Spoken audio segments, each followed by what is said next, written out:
আপনারা কি নিজেদের জাহির করার জন্য আসছেন?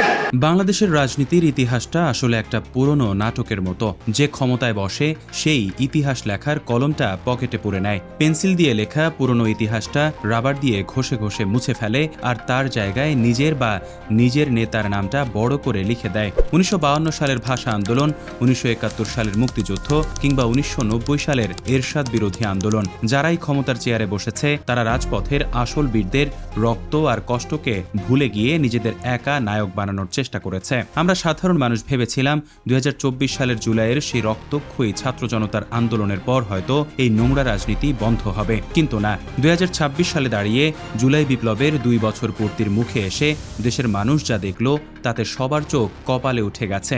সরকারি টাকায় সরকারি মঞ্চে বসে ইতিহাস বদলানোর এমন তামাশা আগে কখনো দেখা যায়নি। ঘটনাটা একটু মন দিয়ে শুনুন। জুলাই গণঅভ্যুত্থান দিবস উপলক্ষে সরকারের মুক্তিযুদ্ধ বিষয়ক মন্ত্রণালয় থেকে শহীদ পরিবার আর আহত জুলাই যোদ্ধাদের সম্মান জানানোর জন্য একটা অনুষ্ঠানের আয়োজন করা হয়েছিল।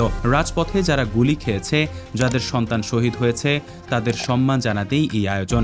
সেখানে দেখানো হচ্ছিল সরকারি খরচে বানানো একটা ভিডিও বা প্রামাণ্যচিত্র। হলে বসা শহীদ পরিবারের মানুষেরা ভেবেছিলেন স্ক্রিনে হয়তো দেখা যাবে আবু সাঈদ কিভাবে 2 হাত ছড়িয়ে পুলিশের গুলির সামনে বুক পেতে দিয়েছিল, দেখা যাবে মীর মুগ্ধর সেই পানি লাগবে পানিটা কিংবা নাহিদ ইসলাম আর লাখ লাখ ছাত্র জনতার রাজপথের লড়াই। কিন্তু পুরো ভিডিও শেষ হয়ে গেল, অথচ সেখানে রক্ত দেওয়া সাধারণ ছাত্র জনতার কোনো নামই রাখা হলো না। উল্টো পুরো ভিডিওতে দেখানো হলো এই এত বড় আন্দোলনের নাকি একমাত্র নায়ক, একমাত্র নির্দেশক আর মূল পরিচালক ছিলেন বিএনপির নেতা ও বর্তমান প্রধানমন্ত্রী তারেক রহমান। ভিডিওটা শেষ হতেই হলরুমের ভেতরে একদম আগুন জ্বলে উঠল। সেখানে বসা শহীদ পরিবারের সদস্য আর আন্দোলনের নেতারা চরম রেগে গেলেন। পুরো হলরুম ফেটে পড়ল একটাই আওয়াজে, ভুয়া ভুয়া ভুয়া। অবস্থা এমন হলো যে রাষ্ট্রপতির সামনেই অনুষ্ঠান ছেড়ে বেরিয়ে গেলেন অনেকে। ঠিক ওই সময়ই ঘটল সবচেয়ে গরম ঘটনা। হলরুমে চিল্লাচিল্লি দেখে মেজাজ ধরে রাখতে পারলেন না মুক্তিযুদ্ধ বিষয়ক প্রতিমন্ত্রী ইশরাক হোসেন। আপনারা কি নিজেদের জাহির করার জন্য আসছেন? তিনি নিজেই মাইক হাতে নিয়ে নিলেন, কিন্তু পরিস্থিতি ঠান্ডা করা তো দূরের কথা, তিনি রেগে গিয়ে এক বিতর্কিত কথা বলে বসলেন। মাইকে সোজা বলে দিলেন, কিছুই করেন নাই আপনারা। রক্ত দেওয়া আহত মানুষ আর শহীদ পরিবারের মুখের উপর প্রতিমন্ত্রীর এমন কথা যেন আগুনে ঘি ঢেলে দিল। কেটে যাওয়া জায়গায় নুনের ছিটা খেয়ে সবাই একদম ক্ষোভে ফেটে পড়ল। হট্টগোল আর রাগ এক লাফে 3 গুণ বেড়ে গিয়ে পরিস্থিতি একদম হাতের বাইরে চলে গেল। পরে স্বরাষ্ট্রমন্ত্রী সালাউদ্দিন আহমেদ আর অন্য নেতারা এসে হাত জোড় করে অনেক কষ্টে পরিস্থিতি সামাল দেন। তবে অনুষ্ঠানের সবচেয়ে বড় ঘটনা ঘটল প্রধান অতিথি ভারপ্রাপ্ত রাষ্ট্রপতি হাফিজ উদ্দিন আহমেদের মুখে।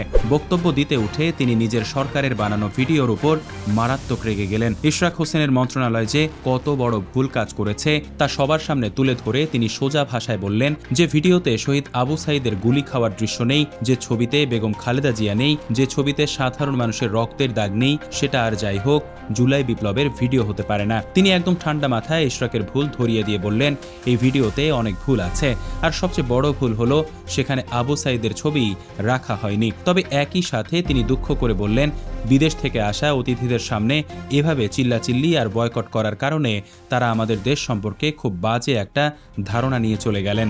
কিন্তু এখন আসল প্রশ্ন তুলছেন দেশের রাজনৈতিক বিশ্লেষকরা।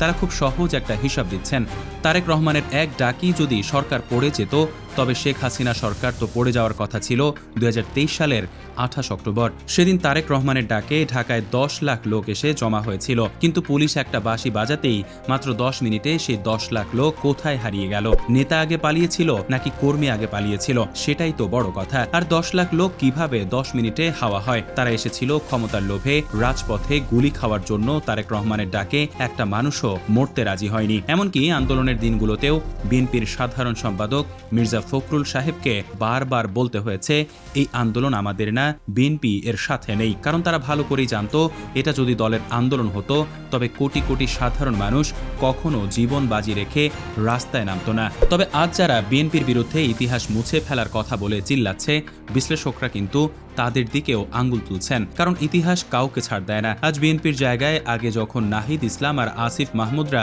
সরকারের উপদেষ্টা হয়ে ক্ষমতায় বসেছিলেন, তখন তারাও তো ইতিহাস থেকে অন্যদের নাম মুছে ফেলার চেষ্টা করেছিলেন। উপদেষ্টা থাকা অবস্থায় নাহিদ ইসলাম নিজেই পোস্ট দিয়ে আন্দোলনের অন্যতম পথ প্রদর্শক সাঈদ কায়েমকে ভুয়া বানানোর চেষ্টা করেছিলেন। আসিফ মাহমুদ নিজের লেখা বই থেকে কৌশলে সাদিক কায়েমের ছবি বাদ দিয়েছিলেন। আর আজ যখন বিএনপি ক্ষমতায় এসে তাদেরকে বাদ দিয়ে তারেক রহমানকে নায়ক বানাচ্ছে, তখন এটা আসলে আমাদের দেশের সেই পুরনো নোংরা রাজনীতিরই রূপ। ক্ষমতার চেয়ারে যেই বসে সেই রঙিন চশমা পরে চোখের সামনে থাকা তাজা রক্তকে অস্বীকার করে নতুন ইতিহাস বানাতে চায়। বিশ্লেষকরা পরিষ্কার বলছেন, তারেক রহমান যদি নিজেকে আন্দোলনের প্রধান দাবি করতে চান, তাতে সাধারণ মানুষের কিছু আসে যায় না। কিন্তু দুঃখের বিষয় হলো, গত 6 মাসে তারেক রহমান তার কাজ দিয়ে এটা প্রমাণ করতে পারেননি যে তিনি জুলাই বিপ্লবকে মন থেকে ভালোবাসেন। তিনি এখনও এটাকে সাধারণ একটা রাজনৈতিক আন্দোলন মনে করেন। রাজপথে চোখ হারানো বা পঙ্গু হয়ে যাওয়া যোদ্ধাদের তিনি নিজের মানুষ বলে আপন করে নিতে পারেননি। এমনকি বিএনপির যেসব সাধারণ কর্মী